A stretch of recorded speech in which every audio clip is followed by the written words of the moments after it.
So, part two of the air element, the wind element.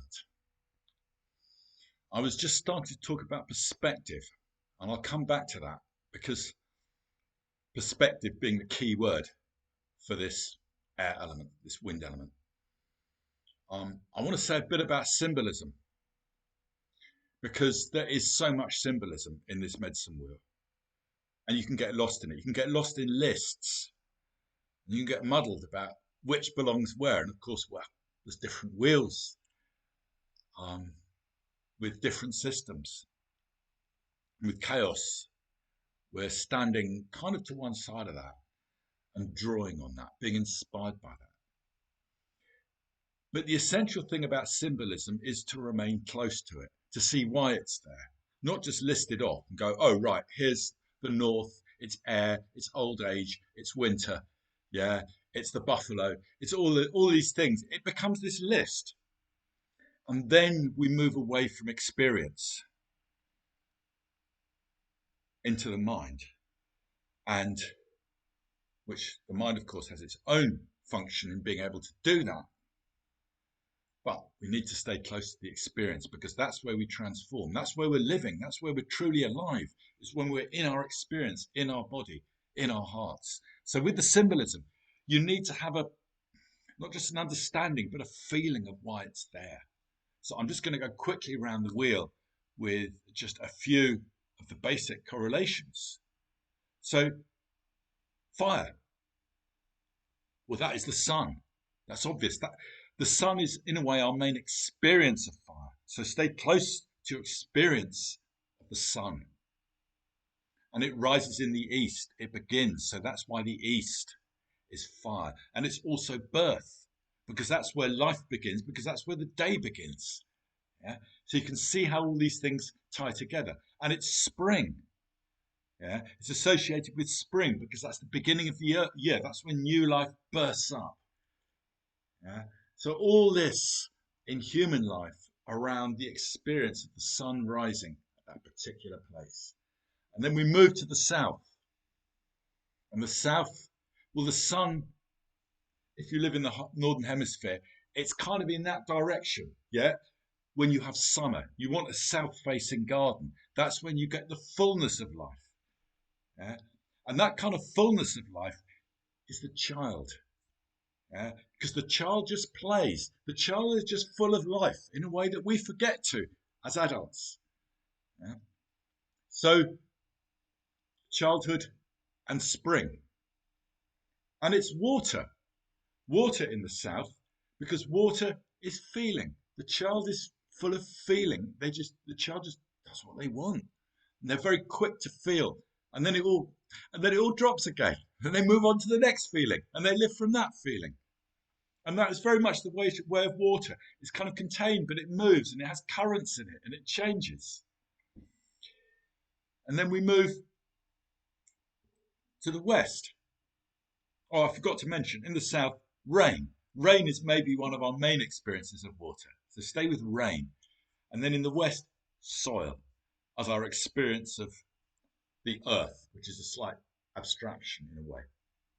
Soil. And, well, that's the adult because we have to engage with what is solid, what is real. We can't just dance above it and do what we want. We meet the limitations of that physical reality, yeah, and have to make life work. So the adult goes there. And also the sun, you see, it sets there. The sun goes into the earth. Yeah? That initial rising is going back to the earth. That element of life is going into the earth and incarnating. And then we come to the north, which is also air. Well, the north, if you live in the northern hemisphere, that's where it's cold. That's winter. Yeah, I should have mentioned. I knew I'd missed something in the west. It's autumn. Yeah, in the same way that the sun sets, life is just starting to set. Yeah, and it's also therefore known as the looks within place because the sun goes down into the earth. That light It's underground. In a way, we encounter the shadow. Yeah, we do that in the south as well, but maybe we incarnate it and live it more. We bring its fruits. We bring the fruits of that shadow work into life in the west. So we come to the air, the wind, and yeah, that's where life is dying. Life is receding. Receding's better because it is reborn again, and that's what happens when you get old. So it's associated with old age. You start to withdraw from that compulsion to be in the thick of it, the thick of the physical, ordinary life. You withdraw from that. It doesn't mean your life isn't still abundant. There's a kind of withdrawing, and therefore that perspective that I was talking about. You can see how the perspective comes out of old age, and you can see how it comes out of air as well, because of that ability to move at a distance. And of course, it's winter. So there's the symbolism. So always ask why, and feel that closeness, feel the closeness between north and the winter, yeah? And old age and winter and air. All these things connect, and just take them one at a time, because once it's complex, you're in your head and you lose that felt connection, and then you don't transform.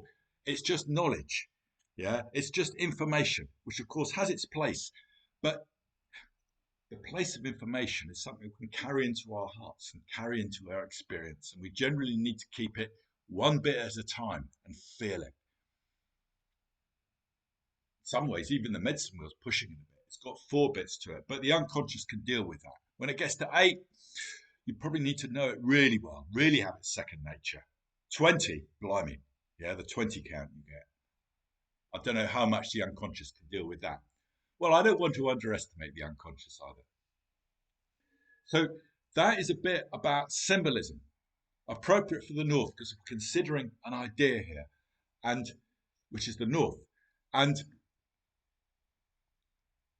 the chaos perspective tells us to remain close to it, so that we're always close to experience, because that's what we're doing with chaos. We're always coming back to experience.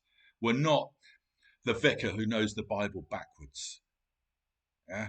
If we were a vicar, if we were a chaos vicar, we'd probably know a few bits of the Bible that were particularly poetic, that spoke to us.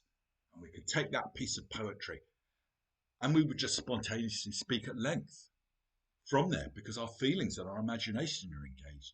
So that's what a chaos vicar would be. So it's when you're in that simple place. Chaos is a simple idea. It's a deep idea.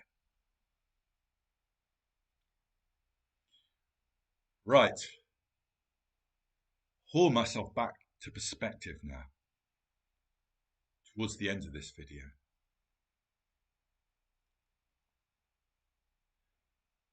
And the reason air is in the north is because it takes until old age to master it. In a way, it's the most difficult element of all. On one level, it's simple. It's something we learn in childhood. We go to school, we learn our numbers, we learn to read, we learn to use the mind. We might become very, very quick at a young age. The mind might be really, really well developed. But perspective, that's something else. That's the deeper quality of the mind. And that takes people all their lives if they're lucky.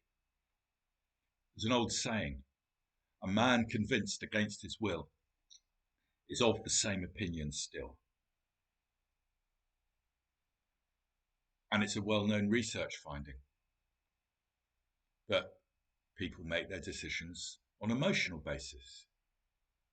They have their views come from an emotional basis, which is the south, which is water. So we're going to be looking at that connection between north and south in the next piece.